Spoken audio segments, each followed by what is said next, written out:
Oh, you? You hear me? Yes. Uh, Are you on delay with your stream or? just a second. I have some technical stuff to figure out, like if I get your voice good. Can you say something? Test 1 2. It's good. It works. It works. So what was the question? Nice. If you have a delay on your stream. I turned it off, but there's still like 5 to 7 seconds, and I don't know if you have the same issue that it comes a little bit late. Like maybe 3 or 4, something like this. Yeah. Yeah. So this is normal, right? We cannot make it like. No, you always have like a few seconds, I think. Shit. Now we can accept. There we go. I knocked on your door or window. Yeah. Okay. I accept, and then we have a double call. Shit, so maybe we leave Discord now. I guess. Yeah. Let's leave Discord. Okay. Boomer streamers trying to make it work. Nice. Okay. So we're now. And now, okay, what are we doing now? Like, do we make any repost on social media? Is that, or you don't really care?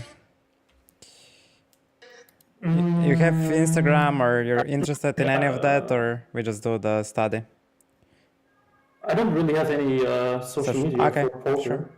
Then it's but good. if you repost it, that's... No, it's fine. totally I cool. just out of politeness, you know. No, it's fine with me like this. Okay, perfect.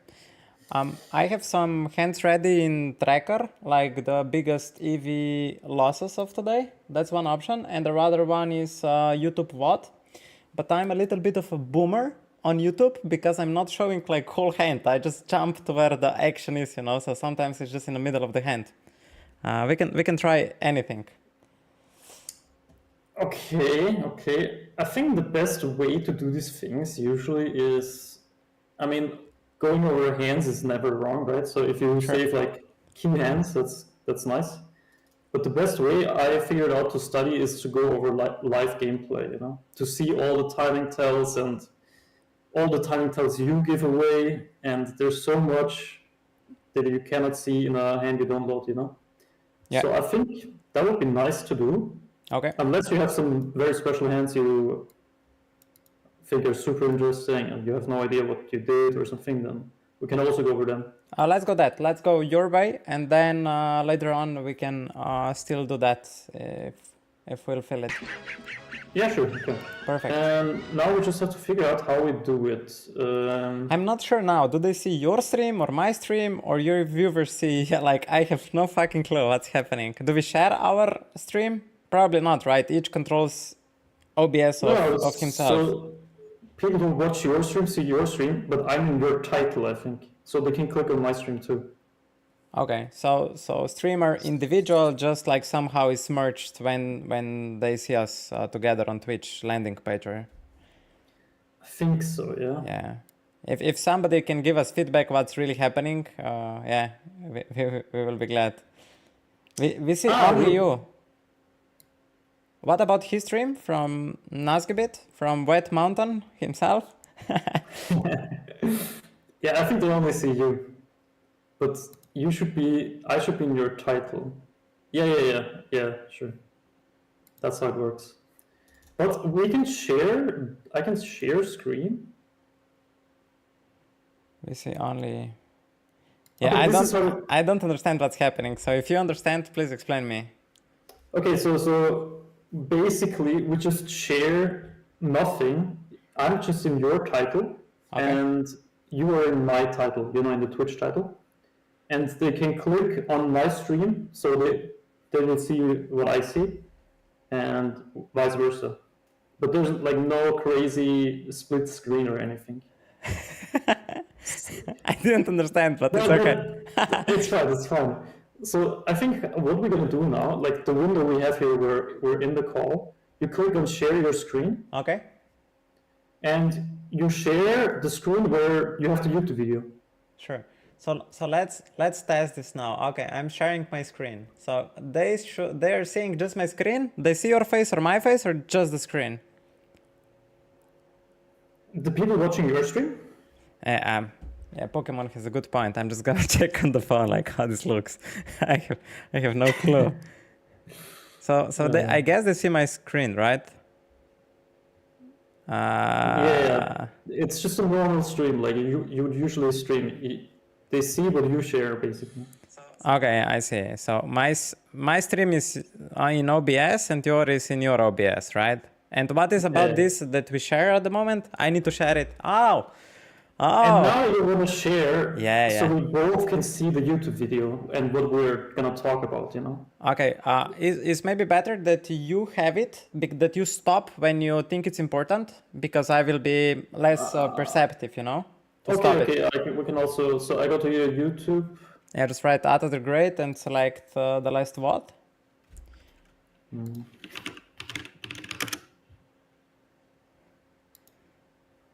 I can also link if it's too hard, or if algorithm doesn't work. Okay, that is nice. Okay, now I have to share. Hold on. Okay, so I can just stop sharing, and then I stream basically your screen from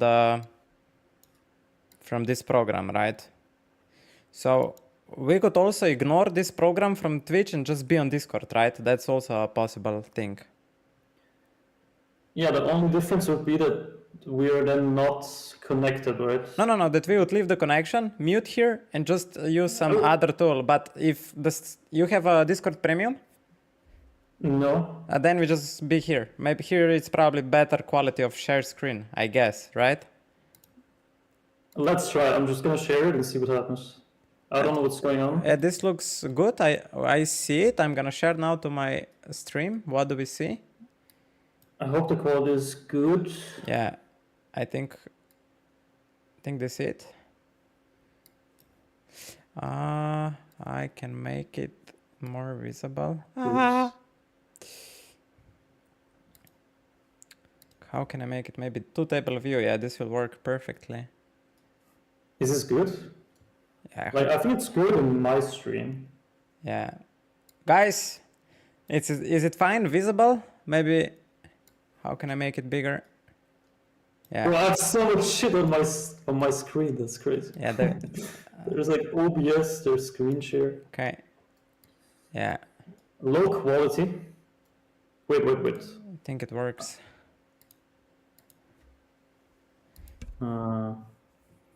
Low quality, somebody said. Low quality.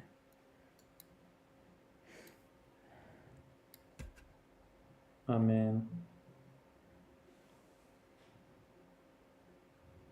I will zoom in on the tables anyway when I will be in hand, so we'll see. I mean, it's fine, I think. Yeah. I think it's fine. Okay, I just gotta do something real quick. Remove this.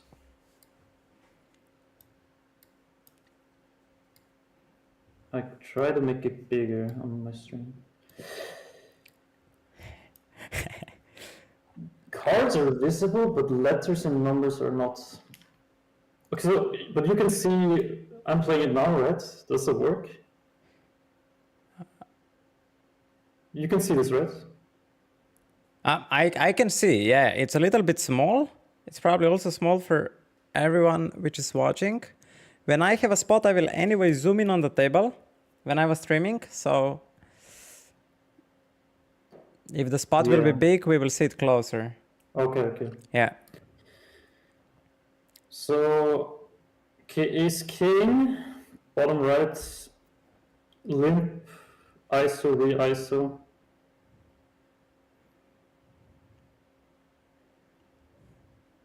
Okay. Snap raise. Wow. I'm gonna pause for a second here. Okay. Like this spot, do you think this is great spot or not so great spot? Might now or when I was playing? We focus just on now. What do you think now? Yeah. Like, what are your thoughts, maybe? So for the first hard decision, I had actually pre-flop because Ace King probably randomizes 10 to 20% or it's pure 3 bets?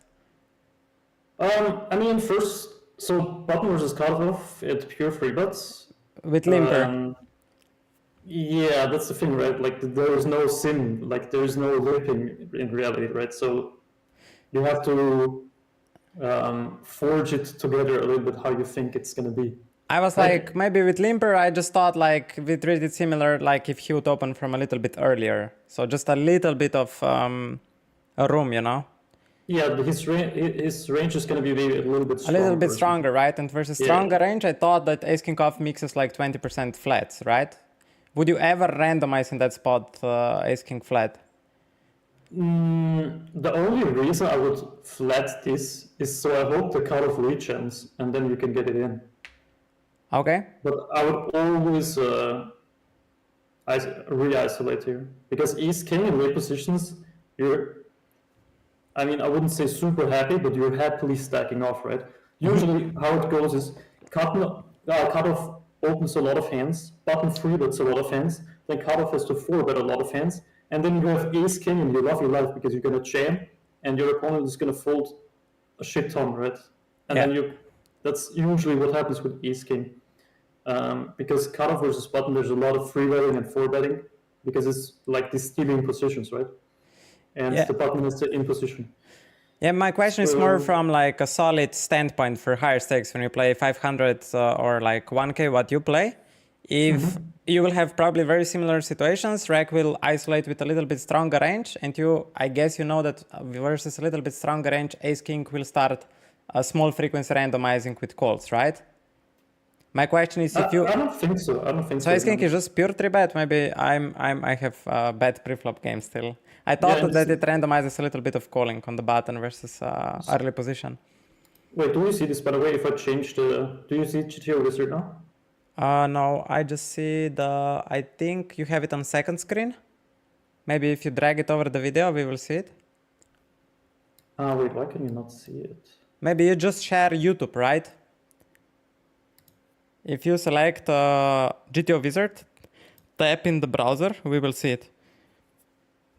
Hold on a second. You can see this, right? Yeah, we see it. Now you can see that it's changing too, right? It's changing, yeah, so we don't have stable... Yeah. So... Let's imagine he isolates like hijack or EP range here versus recreational. We cannot put this in because there's no limping, but let's just say the normal cutoff versus button range, right? So cutoff open and button free bets. Like you never flat ace king on the button. Sure. Right? I'm just thinking that he's a little bit tighter range here. That's why I don't want to treat it as cutoff. I assumed he's like a hijack isolating. You know what I mean? You mean, yeah. I meant that his ISO range is like hijack, that he goes a little bit tighter than what he would have opened from cutoff. And I meant exactly that mix which you see here. If you would ever randomize that 10% on ace king, this is what I'm meaning. Like I'm not gonna randomize the spot. I'm just gonna. Okay. Because it's possible that his ISO range is not tighter, and it's possible that, like for me, like if hijack limps and I'm in the cutoff and hijack is a fish, I'm gonna ISO him maybe even looser, right? Because I'm gonna ISO. Okay, so we more go wider than tighter. Yeah, like it's probably gonna be. It's hard to say, but I will just play the same range more or less, right? Okay, perfect. It's like in that moment, what do you think of the guy that's isolating, right? Like. It was not 3.5, it was 4.4, right? It was a little bit bigger ISO, that's why I thought it's a little bit tighter range. If he goes 3.5, I would assume he might go wider, right?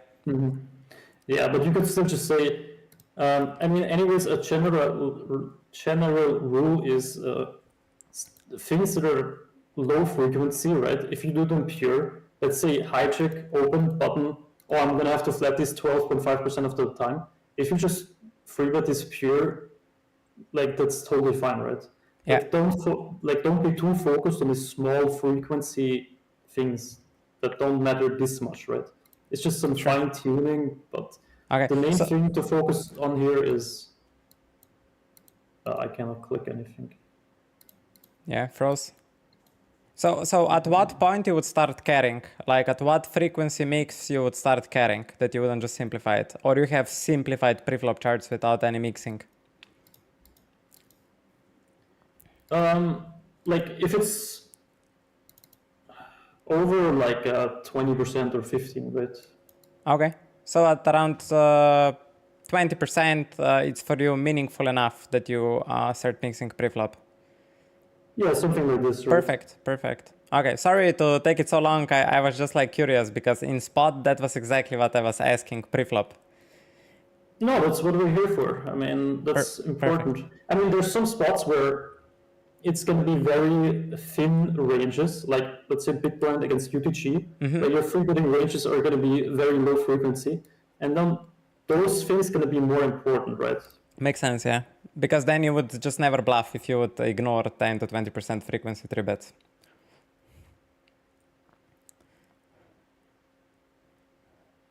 You're still here? Test? Yeah, a bit disconnection, but I can hear you. Yeah, my shit just froze. I don't know what's going on. Sorry for the issues. Give me a second. Yeah, take your time. So yeah, I mean, if you're in that spot, right, and you have ace king and you see like some guy isolating a fish, I'm just happily re-isolating all day long, right? With Yeah, ace king. makes sense.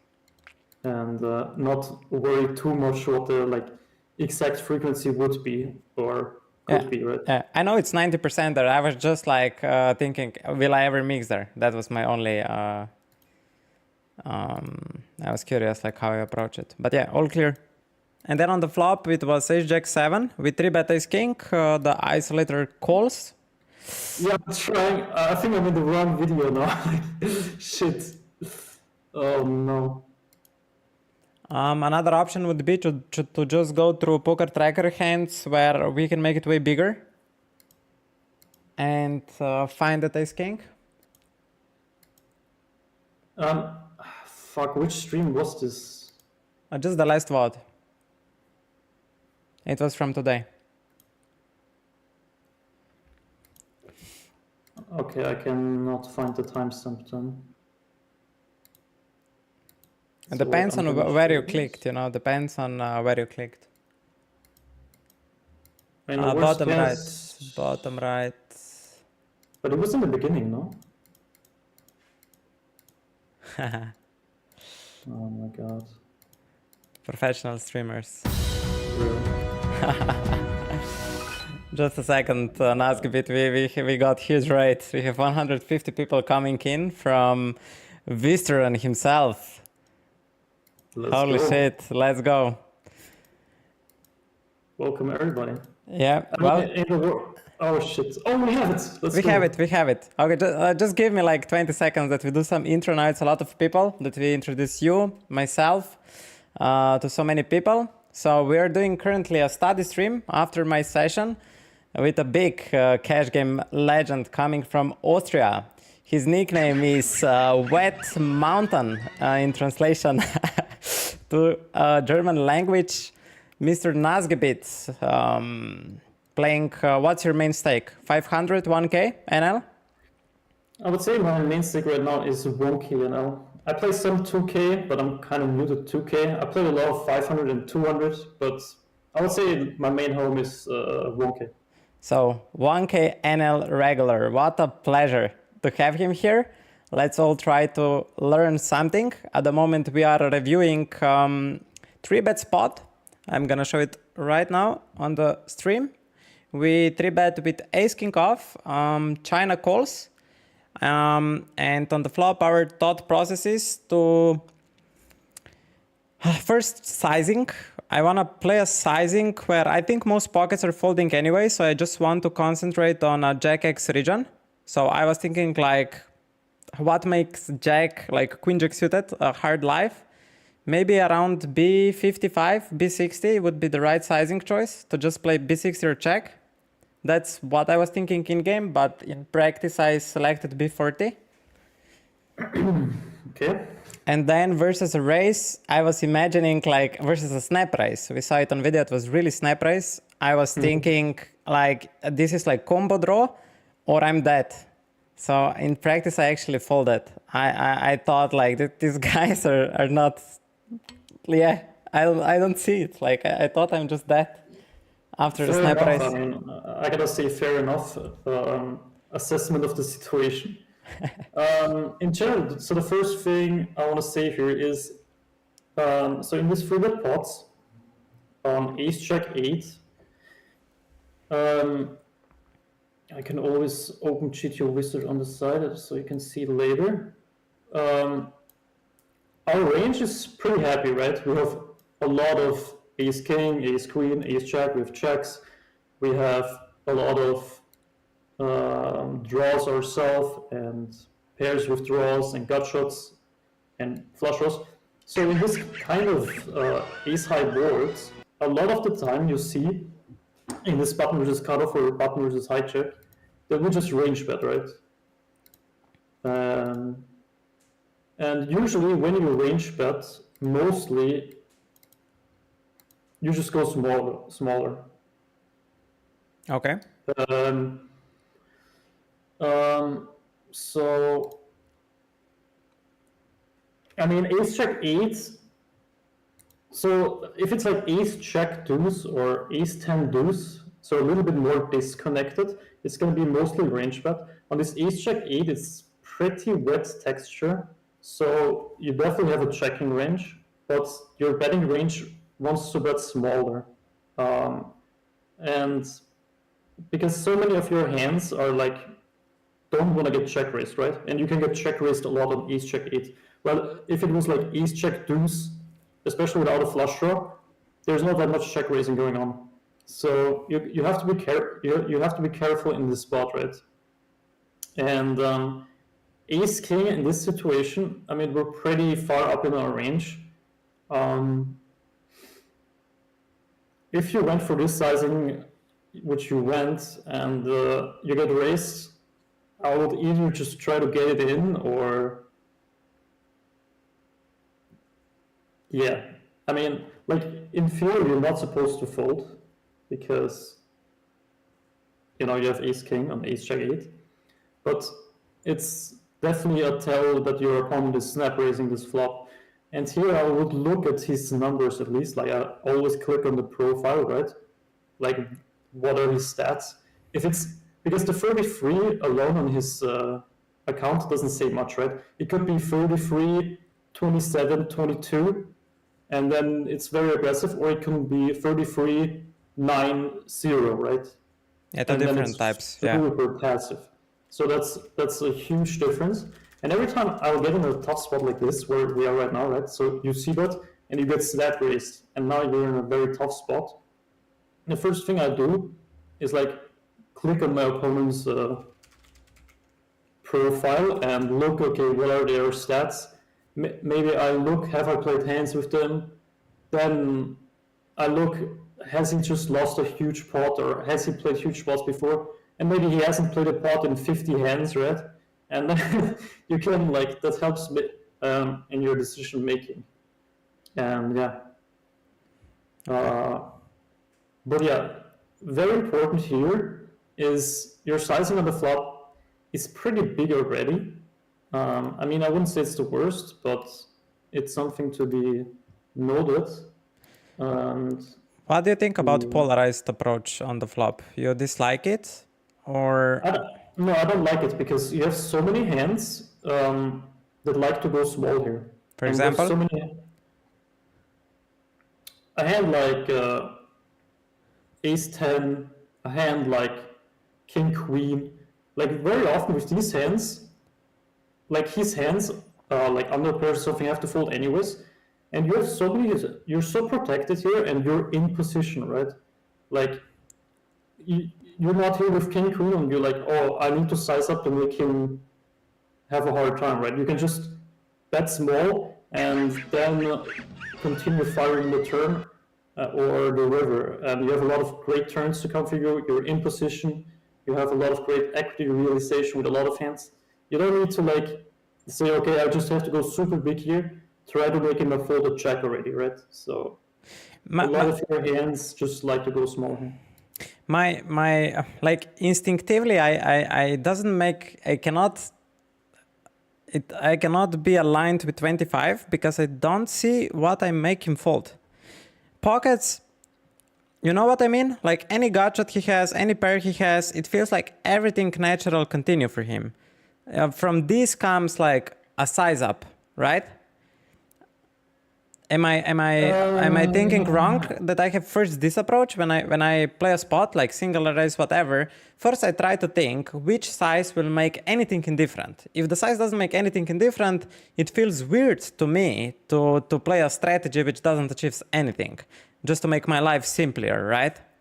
But you think if you B25 with, or B30 or whatever with like king queen here, that he's not folding sixes or sevens? I think pockets are folds anyway. Like you need to go extremely small. And then you could say you can just range bet for B15 or B18. Yeah, you can just bet B20 and he's gonna fold his other pairs anyways. But there's like more to a hand than just trying to get a worse hand to fold, right? Like you have to look at your whole range. Yeah, like it's a part of, like if you have king queen exactly, and you can say, okay, I'm gonna look at, I want to make small pairs to fold, right? That's like one statement of a whole summary of the hand, like one small statement. Of course, you can think about this, but it's just one small part of the whole hand, right? You have two ranges colliding against each other, and how do these two ranges collide? There's a lot of things going in, and one of them is, okay, what is their small pairs going to do, right? And his small pairs are going to fold either way. Yeah, Like, that's why sizing up makes sense, right? If pairs are folding anyway to small bet, why not focus to something else, right? Or bet to a point where pairs are struggling, like 7% of the pot. But then it doesn't make sense with your value to bet so little, right?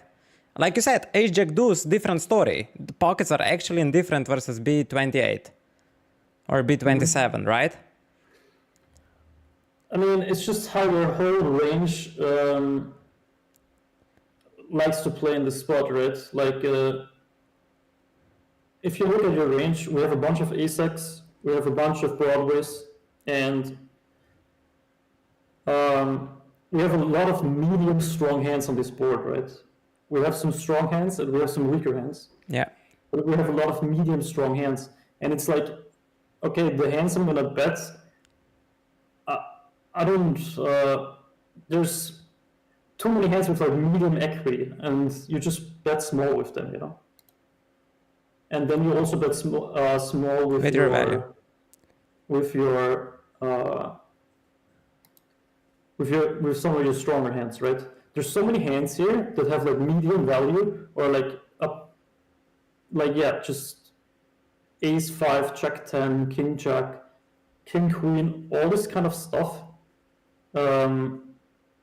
Just likes to bet small, right?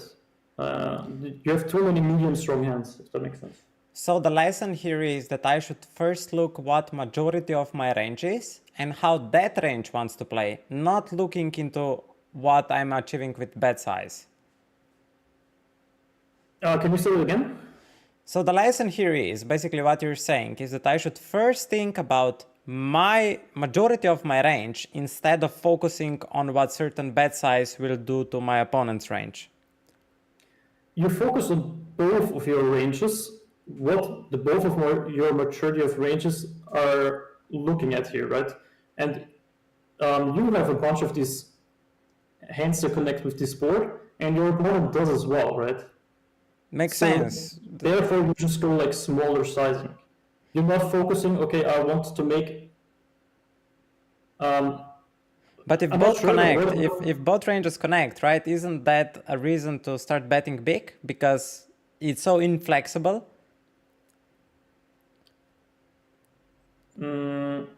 No.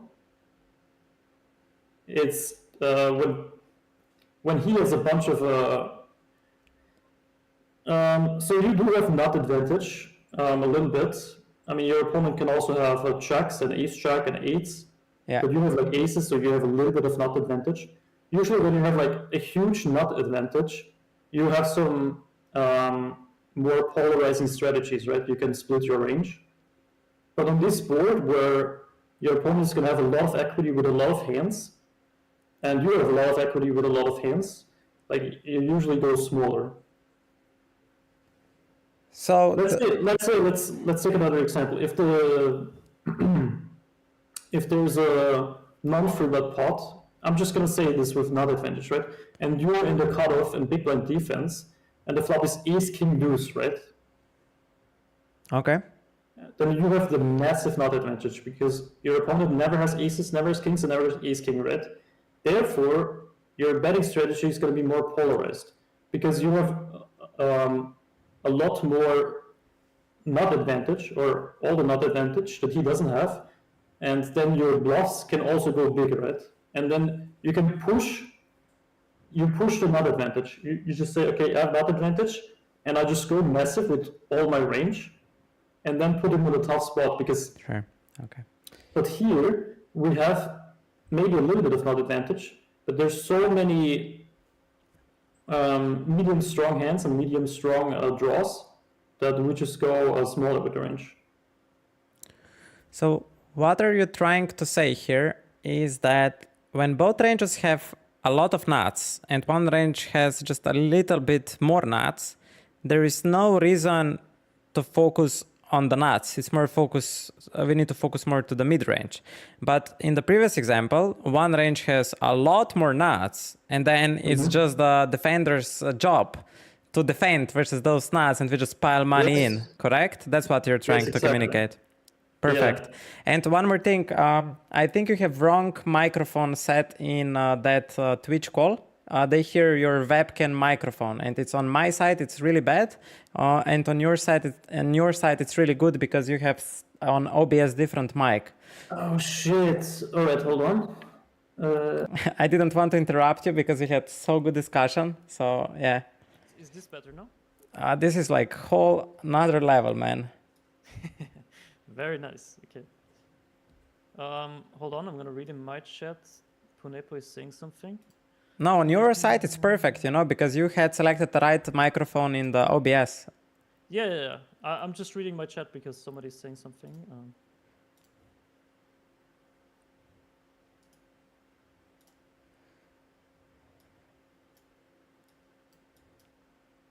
Yeah.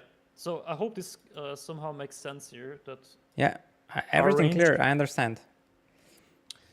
Okay, I mean we can now doesn't matter. We size a little bit up, which is, I mean, it's not like you bet 20 blinds on the flop, right? So it's still a rather small bet, and it's fine, I would say. And now we get snap raised from China, and yeah, this is rough.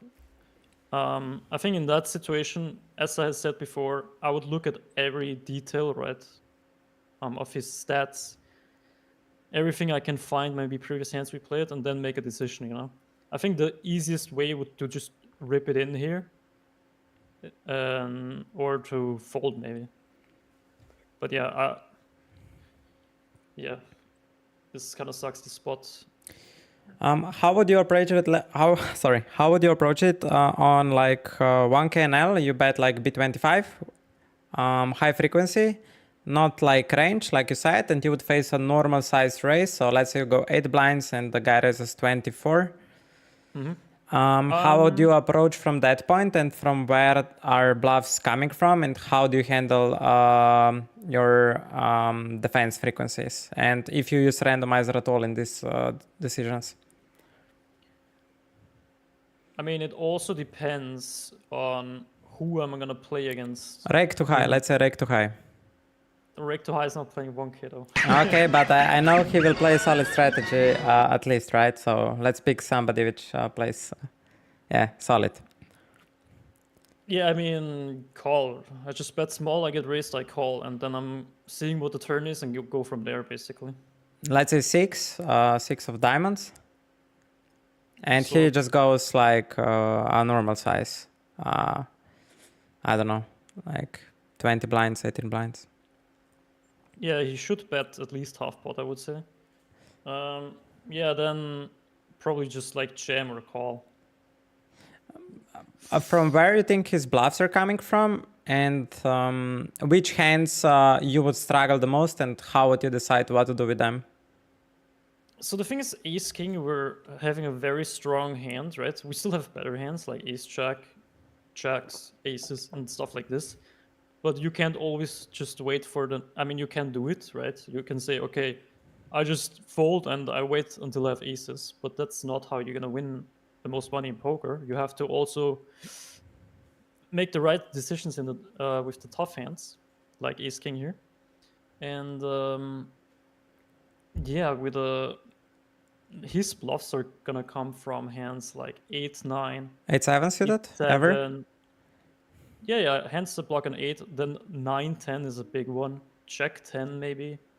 Queen 10? And then, yeah, Queen 10, flush draws. Yeah. So this kind of stuff, right? Mm-hmm. And then, yeah, I just have to figure out in the moment, assess all the information that I'm getting from the spot, from my opponent, all the tells, like which reg I'm playing against, like assuming it's a reg, right? Mm-hmm. And just either say, okay, I think this guy is messing around a little bit too much right now, I just jam, or I want to give him some rope. Although it's not really about giving rope anymore.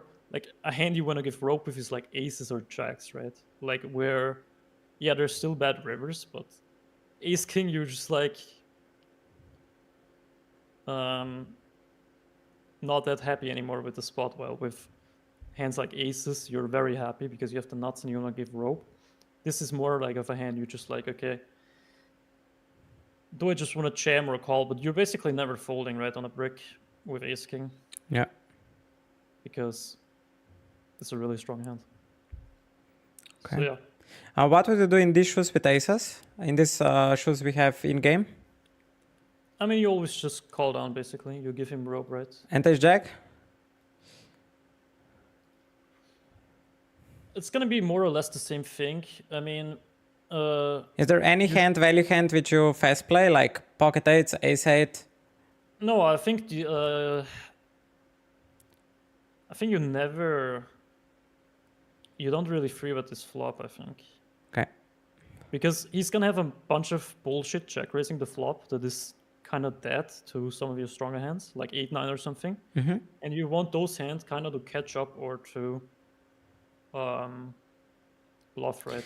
I mean, in this specific spot where he snap raises, like basically telling us that he doesn't have 8-7, king 8, or like 8-9, that he just doesn't have these hands which we covered them dead. It's most likely 10-9, queen 10, flush draw, or 2 pair plus, right? Yeah, so against, this is a general 25 NL. You're gonna see players are not gonna show up with 8-7 here almost ever, right? Yeah. It's a natural thing to do. Those players are not gonna stay in 25 NL for too long, right? They're gonna move up. Yeah. So the hands you're gonna get check raised here by is like the strong hands, of course. And then, unless it's like an omega whale, right? Like if this guy is like an omega whale, then you just, and he has like ace 10 here, then you just free bet the flop and get it in, right? Yeah. Like you're not gonna go to theory here, oh, we're never supposed to free bet the flop because then they fold 8-7. Like against the mega whale, you're just like, okay, I get it in on the flop, right? Yeah. Okay. But yeah, against a range like this becomes very tragic because he has a lot. I think our hand is probably like indifferent, right? Because he's gonna either have combo draws that have insane equity, or you have 10%, or we're kind of dead. So it's not great. Yeah. It's very far from great. Yeah. Okay. And on the top, what is your approach there? We play EP versus MP, and we face 4-bet, and we are on 20, so aggressive action. Oh, so your number is the lower, the more aggressive? Yeah. So if, let's say, Kumba would 5-bet here, 20% of the time, we would 0 to 20 would mean aggressive. Yeah, ace king usually pre-flop. I mean, so this is hijack against UTG. Yeah. I mean, this kind of sucks, but I mean, can jam. This is like what you should be doing here is always click on your opponent's stats, right? Okay, I'm missing Like, that. Yeah, I'm not yeah, clicking to stats. just get that free information. Like, click on it, and maybe he has very low. I mean, if it's a low hand number, then it doesn't matter that much, anyways. Yeah. But if he has played a decent sample and he's on 2% free bet, and then I just fold. Yeah. he's 4-betting you, then yeah, it's not great, right? But if he's having loose numbers or something, you can play closer to theory. Yeah. So what's the theory doing here? What would be your guess? It's like a mix. It's like jamming or calling. So like 50% call and then 20% 5-bet and 30% jam? Or you think it's just... No, you don't have a 5-bet range 100 blinds deep. You just jam. This position's not? No, you never have a 5-bet range. You have wizard open, can you fast check? I don't know. Can show you. I thought like when you play versus early positions that you do have 5-betting range? No? No. And then EP versus big blind we have, right? Yeah, but like this is again, like I would recommend you not to think about this stuff. Okay. Like this like it's kind of a random thing that no one does and it doesn't matter, right? Okay, Like, sure. okay, you can say UTG open, big blind 3-bet, UTG 4-bet, and then you have a 5-betting range. Yeah. This is completely pointless, like to look at. With this suited aces, you don't do it? No, nobody ever did that. But you don't do it in game? You randomize that suited ace and you don't go for a 5-bet with that hand? No, like no one does this. This is completely. But maybe it's a hotspot, no? Nah. No? Pointless. Okay, so But, what was there? Like 40% jamming with ace king in that spot? Yeah, 50? you just like flip it, 40 50? to 60 something. Okay. The hands you jam is basically ace king, kings, and aces. A Yeah. little bit. And that's it. Yeah, and yeah, what I learned from you is definitely open the opponent. Get as much info as you can in those spots. That's just a big click on thing. it, see what his stats are. Yeah. And yeah. This is really good. Yeah, good one. Okay. But somebody in my chat asked, isn't a call very valuable to out of position small 4-bet size? It's not a small 4-bet size. It's Actually, you're 21. Supposed to Or something. you're supposed to go even smaller. He opened a little bit big, the standard 3-bet is 6.6 or 7, and then it's 19 or 20, right? And he opened a little bit bigger here, so everything is a little bit skewed up. Yeah, sure. Then it's whatever, I guess. But it doesn't matter that much, I would say. But you have sharp eye in the chat. Shout out to that sharp eye. Yes. But usually, like in these positions, hijack against UTG, you just go smaller. So instead of 21, you go 2 blinds lower. Yeah, you go like 19 or something. Okay. What did you do? You jam, he folds. Nice. Very good. Okay, you folded the ace king. Bottom left. A limp spot. So this guy has 83 VPIP. And you have king 9 suited. The reasoning was that I checked because of the high rake. I wanted at least king 10 because he is so little. That was my reasoning. On higher stakes, I would go king 8 suited plus. I mean, I wouldn't hate even jamming this hand. If I assume he folds king jack king 10, I would, but these guys at 25 might call off. I mean, that doesn't even matter. If he has king jack or king 10, it's a fucking cooler. Because he's playing 83% of hands. You know what kind of range that is? So you would just jam any two? Besides top that wants to get value a different way? Yeah, but you can like take a part of your range and say, I'm just gonna jam because he has 9-4 or 9-5 offsuit, Or you can just say, okay, I'm gonna isolate it to 5 blinds and then play both flop, or call it off. At what point you would where is your threshold because of rake, because of factor of rake? Which hand you would ISO in tournaments but wouldn't in here? I mean, it's a total difference. Like, if somebody has 83%... Yeah, 83 in tournament or cash, what would be threshold because of rake here and what would be in the tournament? Like, I can't really. I don't know if you can compare it, right? Because in tournaments, I mean, it's same opponent, same guy. Doesn't have legit limping range or anything. Just a rake question.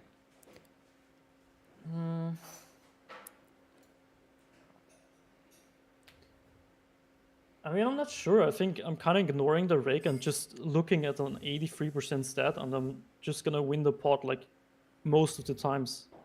I'll just. Of course, you have to. What the fuck is happening? Oh. All good. You have to be a little bit more.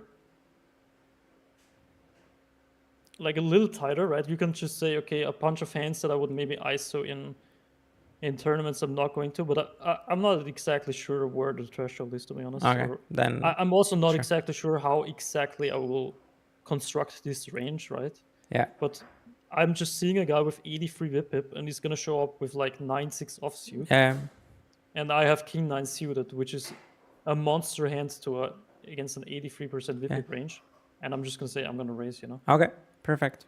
Yeah, I understood. I'm ahead. It was just a rake. I was afraid of rake. That's why I checked. I mean, honestly, I'm not thinking about rake here. Okay. Maybe I'm doing a mistake, but like. Yeah, it's fine. I mean, you come so far ignoring rake, so it's probably, yeah, I shouldn't put so much effort in it. I mean, I do look at rake, but like I didn't wouldn't look at it in this spot. Yeah. Oh, that's already super interesting spot to me. I didn't saw any sims. 933. Would you tell first, or I should tell first my thought process there? No, go ahead and tell your thought process. Okay, can you stop here? Oh shit, I forgot to. Yeah, it's always playing. Okay, so first thought process is I don't think I can just range bet it blind on 9 high board, even though 9 is like probably one of the best paired boards, like 933. I have all offsuit at 9x's, and my range is probably tighter than big blind, so probably you can get away with B25 with range.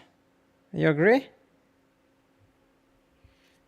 I mean, I'm never range betting basically any board, I think, blind versus blind, because you have so many trash hands.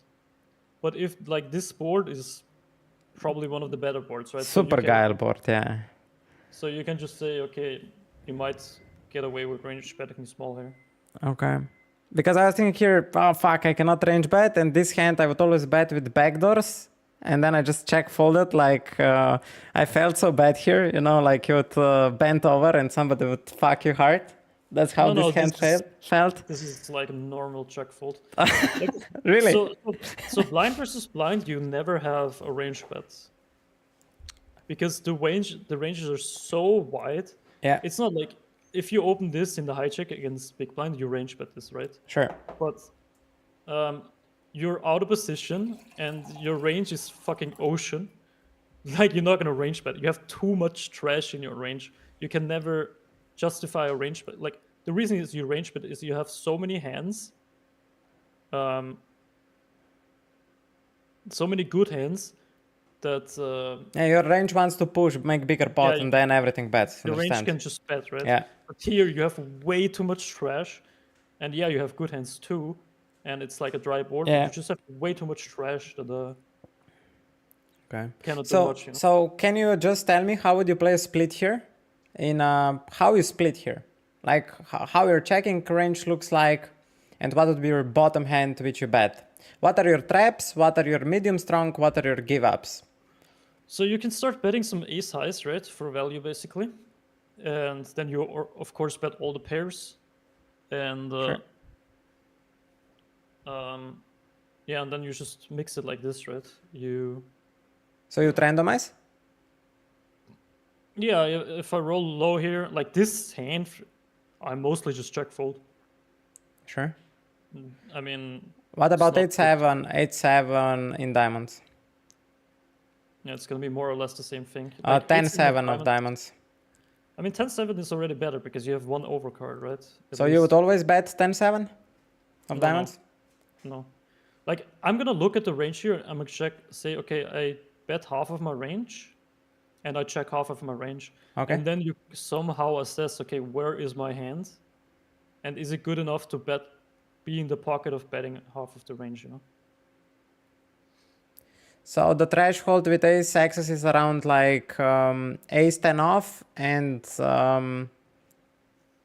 But yeah, 8-7 is infinitely better than 7-5 here, because you can you block, like you have more connectivity to the 9, and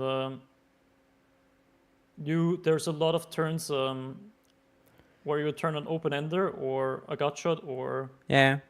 I mean with 7-5 but it's gonna be the Like you just blocking a 5 is already bad, you know. Like what my question here to you is like, how do you handle turn defense versus when you play checkline, right? Because when you randomize, you don't exactly know how many combos you have, right, on the turn. How you know what is your like top range, medium range, bottom of the range that you like can defend well versus aggression? So what is majority of your checking range? So R, and then you said some medium strong like king highs, right? Which can't value bet.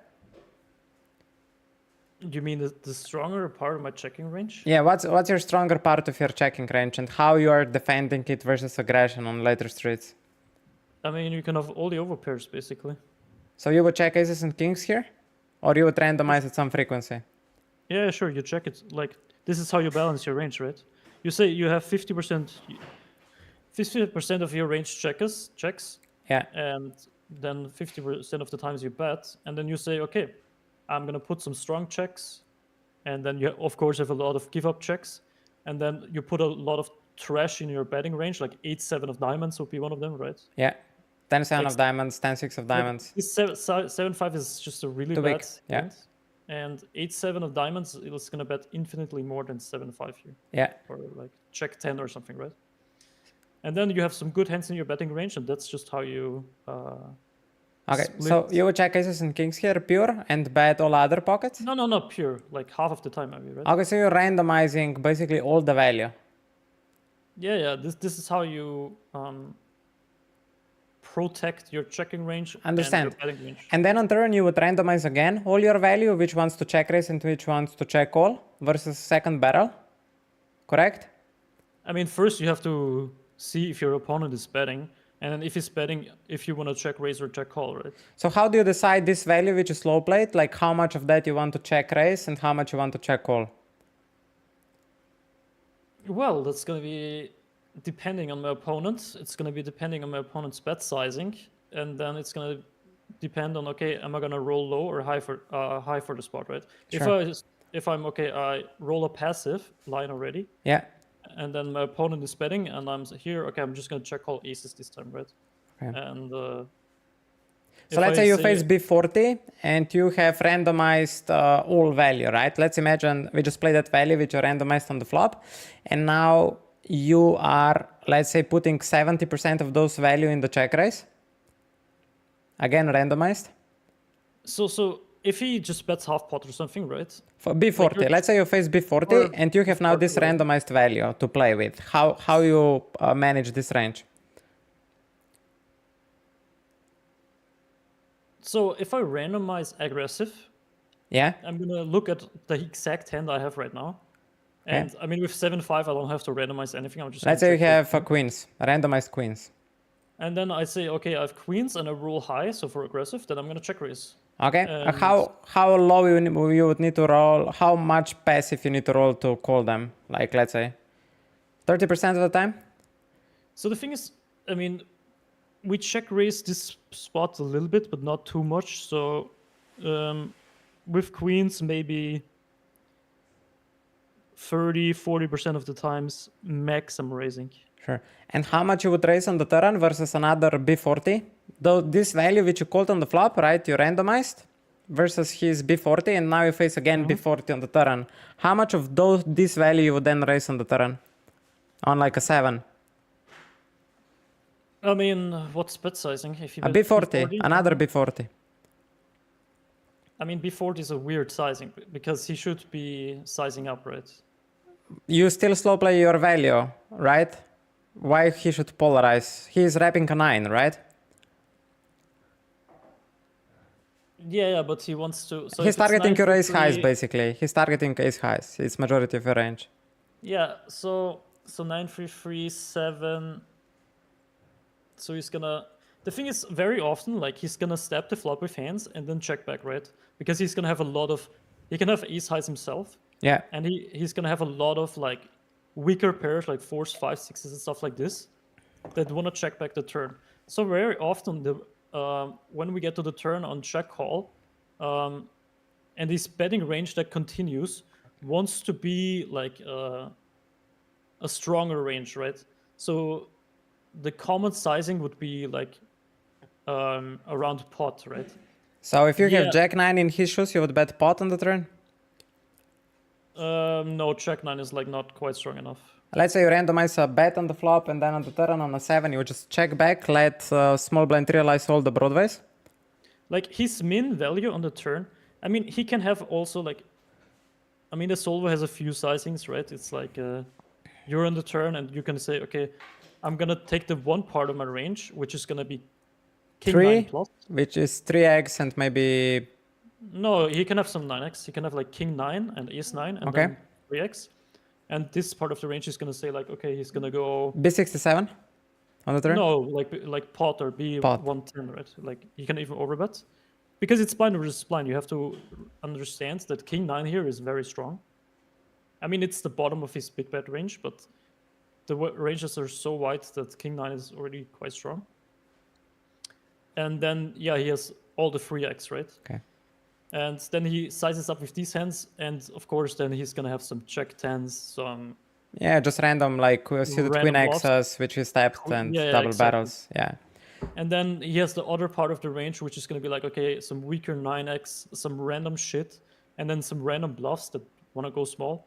And he's going to go B40 or B50 with them. But yeah. Okay. So what you do versus pot, you ever raise any of your slow plate value which you randomized versus a check raise on the flop? Are you No, because- raising any of hands Because on you're the turn? you're too afraid of the 3x region, right? Like the only hands that you would raise on the turn is going to be ace-3 yourself or something. Okay. Because if he bets the flop and he's going to B110 the turn or B125, Yeah. the threat of the 3x is just too high. So you're not here with queens and you're like... But isn't it more combos of 9x than 3x?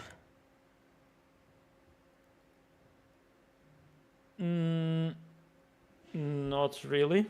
He has just suited 3x, right? There's not many offsuited ones. Offsuited ones are mostly 3-betting pre-flop. So it's really rare combos he has. Mostly suited ones, and offsuited are basically almost pure. No, so there's ace-3, Ace-3 king-3, off. queen-3, check-3, 10-3, 7-3, 6-3, 5-3, 4-3, 3-2. So that's... And there is like 15 combos, yeah. That's Maybe more. 10 times 2, so yeah, 18, 19, 20 combos almost of 3x, right? Yeah. Okay, makes sense, And yeah. then, yeah, there's also pocket 9s. And yeah, he has a bunch of 9x combos, but he's not really betting most of them. So it's only king 9 and ace 9. So no, there's not more combos. Okay. And then on the river, let's say you go call, and then on the river you face, let's say the river is a queen, 9-7 queen, and then on the river you face 200%, right? Or 250%, sizing around 3x. Triple barrel from him.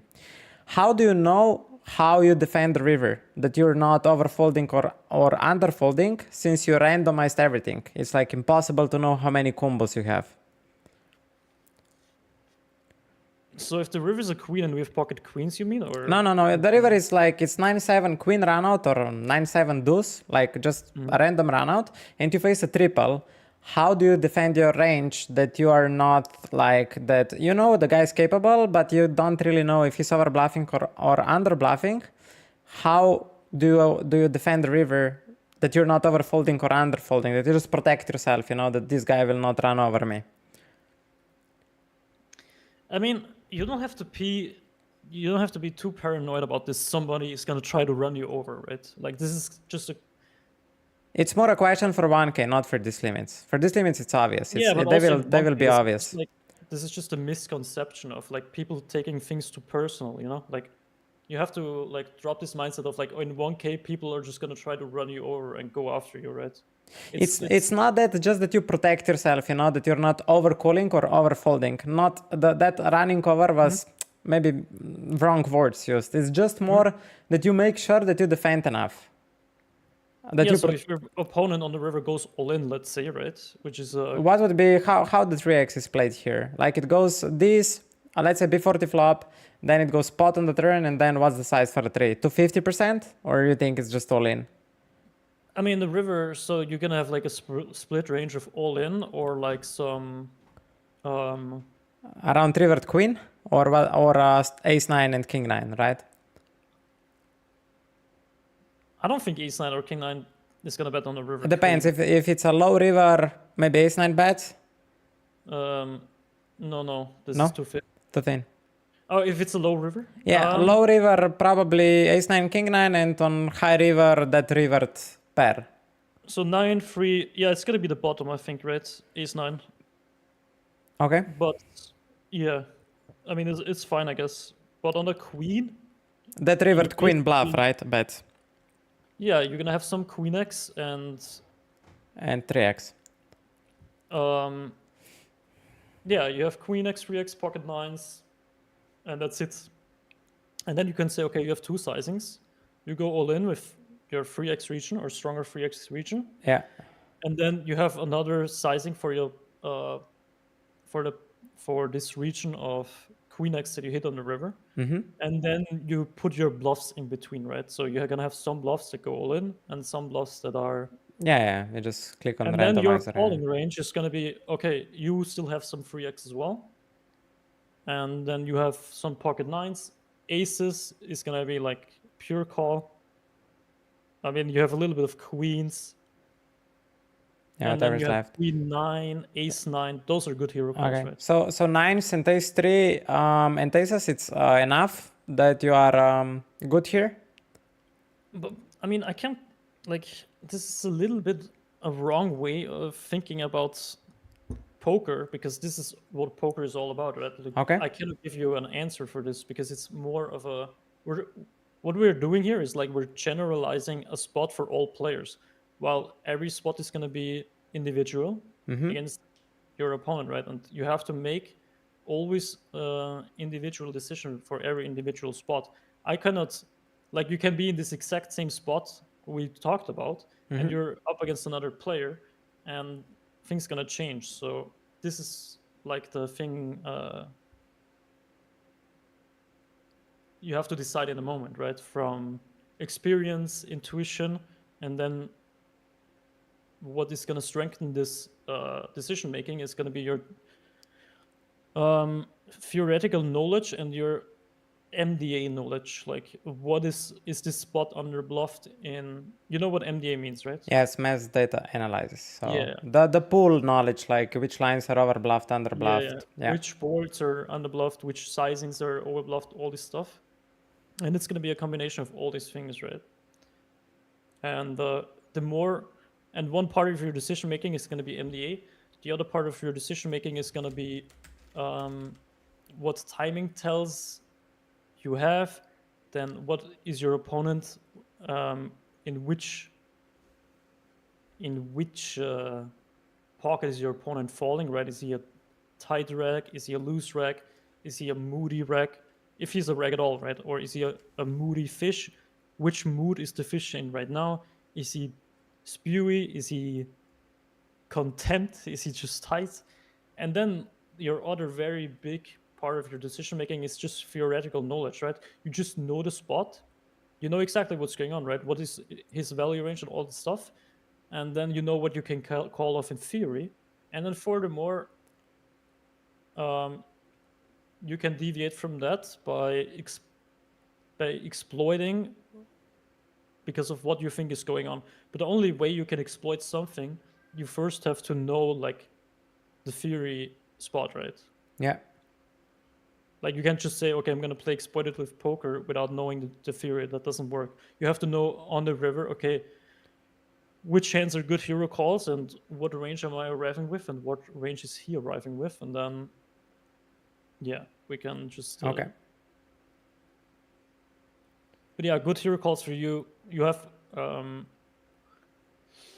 Ace3 is the main one that yeah. Yeah, Ace3. Like, although Ace3, I think in theory, I've just looked, is pure raising the turn, you know. Okay. Yeah. But yeah, if you say, okay, you're not gonna raise Ace3. Yeah, that was more my point, that it's If you somehow get to the root with Ace3, of course, that's a very easy course. call because you block, you beat value, right? But I'm talking about bluff catchers. Then it's gonna be like aces, ace9, ace7, queen9, that type of hands. Yeah. And then you don't need much more. Yeah. Yeah, I meant more, you know, when once you, yeah, it's not so. I see. You're more like, you're giving more weight on like how you feel the opponent and how he acts and what information you have on him and what stats he plays and what MDA says about the general play, and you have bigger emphasis on this side, and you still know a lot of theory to basically get him, right? This is what you're trying to say? Yes, in a way, but I think I'm become more of a theoretical player than other way, to be honest. Like, I Because, just try to understand how good I understand the spot theoretically and how I think my opponent understands the spot theoretically, and then make a decision based on this, right? Yeah. Like, this is mostly what it comes down to. What do I think does my opponent understand of what he's doing theoretically? And then very often, like, people do the most random stuff. And even on 1K NL, like, many regs just play out of intuition and they don't really study that much. And then you're in a certain spot and you know exactly what's going on in a way, and you know your opponent doesn't really theoretically. So it's just trying to find out cope out plan or exit plan, you know, and does some random stuff, but you have seen through it, and then you can massively exploit it, right? Because you know things, how you know how far Yeah, you have can experience. You have a lot of experience. push that stuff. Yeah. So yeah, this is what it's gonna come down a lot. And if you play NL25, you can be almost certain that. Yeah, it was more question for the higher stakes. Was not yeah. But in lower stakes, like most people just don't really know what's going on mostly, right? So yeah, there's so much room for you to be able to do things. I'm having all these questions because I want to play high. I want to play 2KNL at some point, right? And that's why I would love to understand the deepness of it. It's not like if we just want to be 25 NL, we would talk totally different things, you know? So I'm just trying to get that deepness but of... it's also very good to know how to beat low stakes players, right? And yeah, I will face those players also as fish on higher stakes, right? So yeah, exactly. Yeah. So, and it's gonna give you also lessons on how to beat better players, because very often better players are gonna have similar leagues in a way, and you play against a lot of these leagues from lower stakes players, and you get experience on how to exploit some better plays on their weaker sides. But it doesn't work like the other way around, right? If you just play against worse players, you're not gonna get pushed enough. You're not gonna get like, you don't play enough hands like the way they're supposed to be played, and then you play against better players and you're gonna be in a lot of trouble, right? Yeah. But yeah, there's things to learn in lower stakes for sure. Okay. Let's see if we can find something more interesting. Guess we ISO checks. Defense king check.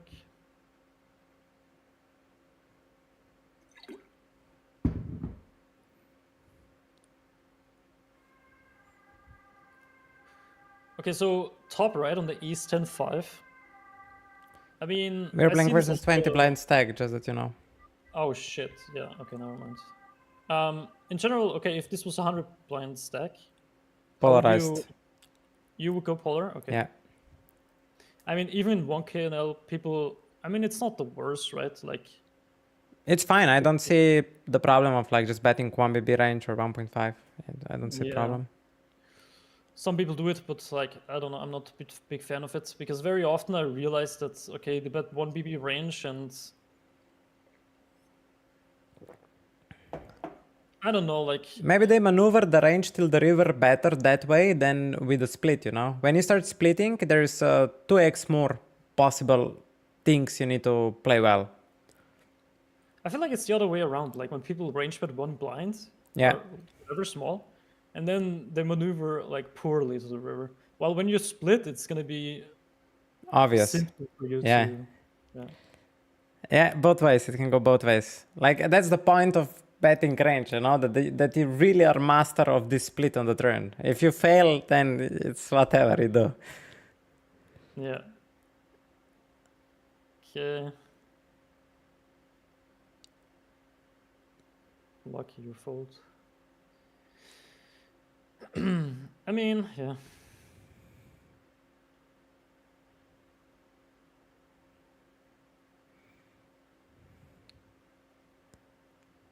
King check. I mean, I'm just folding the turn, to be honest. Okay. I think people are just way too honest on ace-high boards in general. Okay. I said Like, in-game that I would fold with King of Spades and always call this. No, it's the other way around. You want to call with the King of Spades. I thought he's bluffing with King of Spades, that's why. If he has all the king high flush draws here betting for the second barrel, it's how he bets, right? I mean, he could bet like this, but it's kind of reverse, because like with the King of Spades, then there's a spade on the river, you can bluff catch more, or you can do some crazy shit that's more important than him bluffing some king high flush draws, you know. But he will have all the, like, from king 4 to king 10 of spades here, right? Which will always bet the turn. Yeah, but I mean, that doesn't matter too much. Like, Isn't that exact threshold for either I call king jack or not? That these bluffs are in? like I don't know, like, so I think in general with king jack off, I'm just folding here. Like, in theory, this is already a mix. Like, I mean, he does have king 10, king 9, king 8. Should theory play like 70% bet here, I mean, or mostly go polarized? Like, I think you're probably right about this king check, because there's going to be actually quite a few combos of suited king x that you beat. Yeah, I think you're actually right about this. It's more important how many flush draws you block than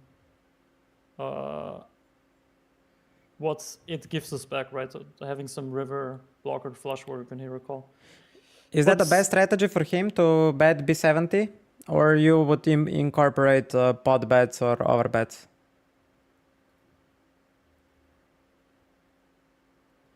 Would you construct range around ace queen plus and 2 pairs, or you would want to b70 ace king here with ace 9 off as well in the range? I'm never betting half pot in the flop like him, so I don't. You don't come into these occasions, fair enough. Yeah, I'm never really. I think he went like what? Yeah, I'm never doing this sizing really. I'm just sizing like at least b75 here. And, can I do it? or like, you know, just go over bets. I mean, you can have some small sizings and you split it, but so how do you interpret it? What is your interpretation of when somebody bets like this? Is there anything you want to do to him, or you play a very solidly defense? Or it's already something you want to do to him when you see this? I mean, on these boards, I mean, it doesn't change that much, right? Like your strategy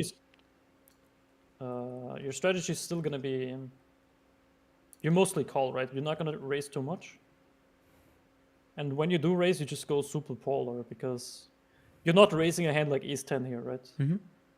You're raising a hand like ace 6, jack 6, 6, 6 5 suited maybe. Yeah, and then your bluffs like some 6x or Yeah. check x maybe. And then you just go like raise to 13 blinds or something. Right? I have one more question regarding sizes, like because of jackpot, you know, the jackpot fee above 30 blinds. Do you have strategy designed that you reach as, like, do you optimize like the pot around 30 blinds, since we pay bet B jackpot extra fee in any spot? No, like I heard about this theory. Like a friend of mine told me to do this somehow, but I think we all just realized that this is Too much? not possible to do. This is no one is really focusing on this. So, yeah. so you guys already thought a lot about this, and you didn't make any sense I mean, that I you. don't think about. I mean, no, it doesn't really make sense. I think like it's worth to think about, but it's just gonna, I think, end up Too much confusion and you making these mistakes, because this is huge win rate we're talking about. You know, if you would somehow, it can be insane difference. I think you're just gonna randomly do some shit and Okay, makes it sense. could backfire, you know. Okay, I'm not gonna then stress about this. I have like 10 minutes max, and then I'm slowly preparing for sleep because at 8 I'm sleeping. So When do you wake up? What? I usually, like, now it's a weird time where I sleep for 9 hours, but usually I would wake up at 4 in the morning, 5. That's crazy. But currently, That's like, I'm sleeping 9 hours. It's just like a period where I need sleep. I don't know. Maybe now that I'm streamer, you know, I need more sleep. That's usually when I went to sleep, you know, when I was playing League. Okay, maybe we can play one league and then I can start streaming in the morning. I have it deinstalled, man. I have it deinstalled. Good job, good job. It's better that we studied than that you play league, huh? Bro, yesterday I played like 3 games. Okay. And I got the, like, I swear to God, the universe sent me the 3 biggest fucking crybabies I've ever seen in a row. And I was like, man, I'm gonna uninstall again. Like, fuck this shit. Good job. They're saving you above. Somebody's taking care of you. Actually crazy. Yeah. Like all of them went like, you know, 3-15 or something. And every time it was mid lane. And they were just typing and complaining about everything and everyone about themselves. And I was like, You play top, right? yeah, usually I play top, but I actually played support for fun. Can you tell to my viewers like what kind of elo we're talking about in League of Legends at the moment? This was low master. Like Low master. He's super humble. Just low master over here. It's equivalent in poker like playing 500 NL. Just that you guys know on what level we're talking. League of Legends, by the way. But it's not even good because I played so many games. I should be higher. You know, it's not even a flex. He's so humble. He's so humble. It's low key, not even a flex. Yeah. All good. Okay, let's do one hand maybe. We are very slow paced, so maybe one more. Yeah, sure.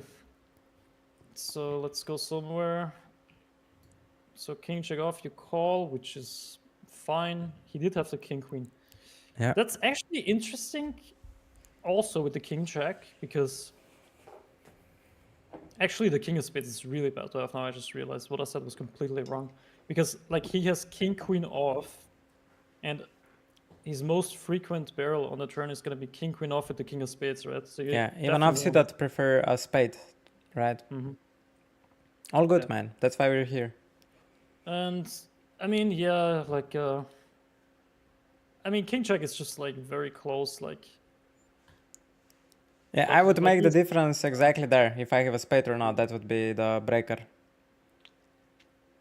Yeah.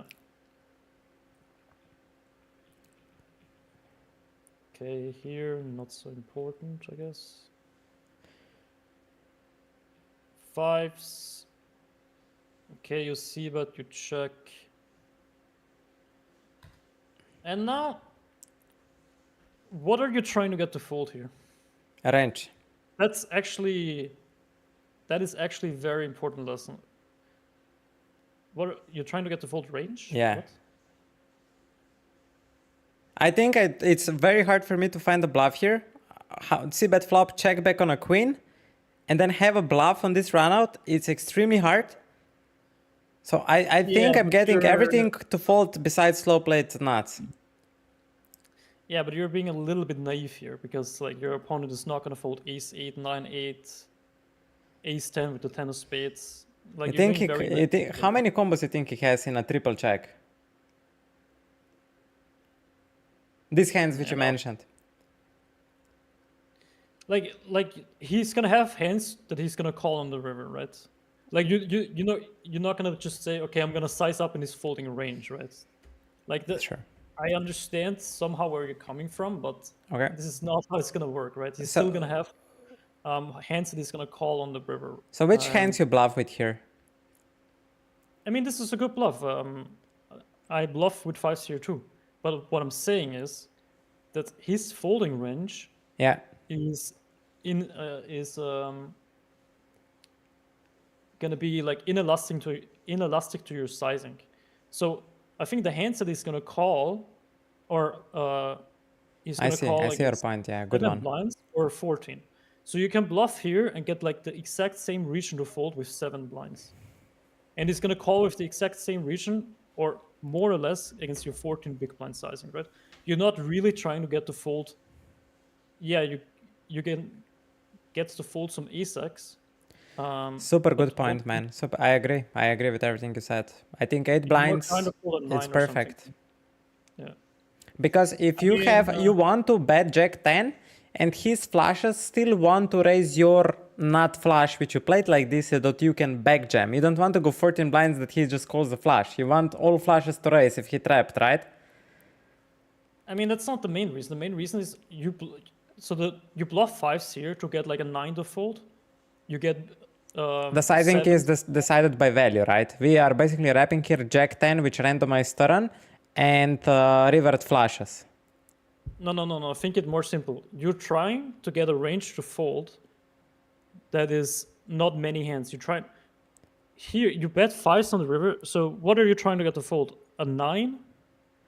A queen? Some better pairs? A queen maybe? You're not really trying to get to fold an ace, right? I mean, you're wrapping Jack 10 here, so I don't see the reason why ace wouldn't fold. At least at some frequency. Like, he needs to call blockers, right blockers here. Yeah, but you can't just be this naive to say, okay, I'm gonna rep Jack 10, my opponent's gonna fold ace. Yeah, but we are wrapping Jack 10 here. Yeah, and your opponent is gonna call an ace, and then what? What's your sizing with Jack 10 once you randomize the turn? Yeah, you can size up, but this is my whole point, right? So you're bluffing here. Yeah, And I bluffs think your you go opponent- 7, I see, and then what's your value size? Jack 10. Yeah, you can size bigger, but you're up against some random China guy. Like, it doesn't matter to be balanced. But what I'm saying here is with 5s, he's gonna fold the same range of hands if you bet like 8 blinds or 7 against 14. I Because agree. I agree with you. It's a really good point. So yeah, I think this size is probably bad, Agree. because I don't think this guy folded an ace. Yeah, of think course this he guy had folded some like air a or maybe like 7s or something. Yeah, he probably had a 9 or so. He folded so fast, he didn't fold an ace here. And I don't think he's gonna fold like many ace-x. Like, he's gonna fold some ace-x, but like a lot of ace-x he has a spade in them. And then he has some 2-pair ace-x, or a 10 or a check in his ace, and he's not gonna fold. So you're basically just throwing out 7 big blinds or something. Yeah, Oh shit. very good. I like it, yeah. And you don't have to think about more. Oh, what if he back raises la di da? That doesn't matter. Like, Yeah. you're just playing this. You focus on this one street here. What is the size with your flushes? And let's say you have ace-2 of spades, and how do you size randomized Jack 10, and how do you play ace-8? Yeah, you can just. So let's say ace-2 of spades. So wait, let me reframe this a little bit, because it's more important. This is more important, what I'm gonna say now, than the theoretical knowledge of Okay. how you want to construct your betting range here, or I'm sizings listening. and all that Yeah. stuff. Very often, like especially against fish, you have to figure out, is his calling range elastic or inelastic? And very often, okay, you're on a board like this, right? And you think he's gonna call an ace against 6 blinds or 20. Then you're just gonna say, okay, his calling range is inelastic. Therefore, you just bomb away with your value and you go small with bluffs. Does that make sense? And that's perfect illustration like how to play 5s. Go 7 to 8 blinds, you will fold anyway everything out. And if he has here of an 2-pair ace, ace, he's not folding to Yeah. 50 blinds. And every time you're in spot, generally, but especially against fish, you're gonna be like in the spot, okay, what does he probably have? And you made the nuts on the river. And very often I see people bet b75 or something when they would call b150 or all in, right? Yeah, if fish has this hand, you need to ask yourself how much he Yeah, pays. they just have like, okay, they have an ace here, and I have some random set or whatever, or two pair, and then you go 40 blinds into 20, and they snap you off. And then last time you betted 16 blinds and you missed out on 30, on Yeah, this is 24 where blinds, win right? rate is made, yeah. And I see so many streamers and players, they make the nuts in the river against fish, and they bet b75 and they get snapped off, and they don't think any thing about it. Just be in the spot and just try it out. Just like, okay, I think this guy's calling range is inelastic, and you just fucking jam it in, and you get called off anyways, Okay. right? And then you have a bluff, and you're like, okay, I think if this guy has this range of hands, he's not gonna fold anyways. But I think this is a good bluff, or I want to bluff this, but you just size down anyways, right? Yeah. And he's gonna fold the same range or call the same range. So this is one of the most important things I can. This was teach really, you. really good. Could you guide me through what do you think his majority of his hands are? Like that you just replay a hand and you see his timings, and tell me based on his timings, how would you play ace 2 of spades and jack 10? But like, what do you think his range is here?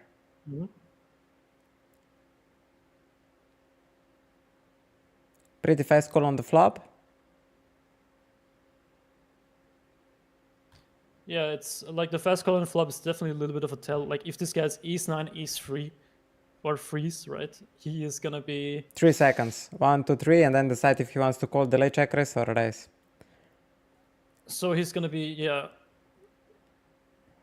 Like you're supposed to slow play hands here, right? Because you're supposed to check call a lot, so you're also supposed to. Ace 3, 70% call, right? Yeah, you're also supposed to slow play some stronger hands. And I think when he snap check calls there, like he's definitely. I mean, he not like he would do it anyways ever, but like Yeah. yeah, Okay. he's just not gonna have those hands. 1, 2 seconds. And he snap checks again, yeah. Yeah. So like you could literally bet half pot here and get a 9 to fold. Okay. Or like you can bet 5-6 blinds, right? I understand. I'm asking for ace 2 of spades and jack 10. So check 10. Based on those timings you have and the information you have. I mean, just simply because I think he has nothing or a 9, I'm gonna bet 2 blinds or 3 maybe. Yeah, that's what I wanted to hear. Yeah. Yeah. Okay. That was sick. Yeah, I just think this guy is like showing so much weakness. He's gonna be way too honest. He has a 9 too often. I'm gonna bet 2 or 3 Yeah. blinds in the river. And you might induce a bluff. And in Yeah, case in ages, if he has this value, he will raise you anyway, and you can back jam him, right? Yeah, you just like milk him and then he can click it give back. him the rope, yeah. Okay. And then sick. you don't back jam. No, what you do is you don't back jam, you just min click it back then again. That's very important. Because then like he has nothing anyways, right? You don't want to jam. What's the point? Okay. So how sick? I don't think this is the type of player that would do this. But you see a lot of like the whales that are aggressive, right? Like the crazy ones. You know they have nothing, right? They basically tell you like this. You bet small on the river, you induce them, and they fall for the bait, and then they click it, and then you just min click it back. Oh god. Because you know they have nothing, right? You guys are listening to this? What the fuck? This is very important information. Holy shit, man. It's gonna happen more often than not that they end up getting there because they know they got outplayed, right? But they can't handle the loss, and then they just And jam then on they the go river. into an endless spiral of like of punt. Yeah. Holy shit. That itself was like, oh my god. Another like universe opened for me, like what I can do to them. That was sick, man. That was this sick. is how you exploit them. That's sick. Yeah, I would go for hours, but I know I will regret it tomorrow, like if I don't get my good sleep in. Yeah, no, it's fine. But I just want to say this final thing. Don't try to focus too much on the GTO perfect, what you would do with ace deuce. Focus more on the trying to understand fish, right? Like, this is what I told you. Like, he just has nothing. How can I make him pay me money with nothing, right? Or how can I make him put money into the pot and all? You can have a lot of these spots where the same strategy and mindset is gonna apply, right? I see. You have like, you really operate on super high levels of presence. Like you pay so much attention to detail and everything, and then you try to do like your best. Exactly, yeah. I see it like that. That was, if we do quick takeaway, I think this is the biggest lesson of today's session we had. Like just pay, like for example, look at his stats, look at his previously lost spots, look at how he acted, like how he bet, and then try to make your best possible decision. Like that would be the main lesson here, right? That we had today. And therefore, I would recommend you rather play 3 or 4 tables. Even though you're going to be bored a bunch, Yeah. you're going to realize so many more details, and you can realize how much more you can do and how much more your win rate is going up. And once that happens, it could literally take one session, and then you can add tables. But it's more important to be in that presence, right? But very often when you insta 6 tabling or you generalize you just 6 table. Yeah, 6 table, yeah. I play usually. You're gonna miss too many things, and then you never get into this flow. So I would really recommend play less tables for a while, you know. I'm gonna just play like 50 NL. I have 40 buy-ins anyway, and I'm just gonna 4 table. That's way better. Like I always recommend less tables, higher stakes than. Yeah, let's fucking go. Okay. Very good. Yeah, I think it was a great session. Yeah. Yeah, it was. You were amazing. You're very patient with me, I must admit. I hope I was, curious enough that you didn't feel too much, heat. No, it was perfect. Perfect. Okay. Thank you, guys. Was a pleasure to host you, and I guess we might do something like this in the future. We will see. Okay, it was fun. Thank you. Yeah. Okay. Bye-bye. I wish you a good evening. Have a good sleep. Yeah. Yeah. Thank you. Good night. Bye-bye.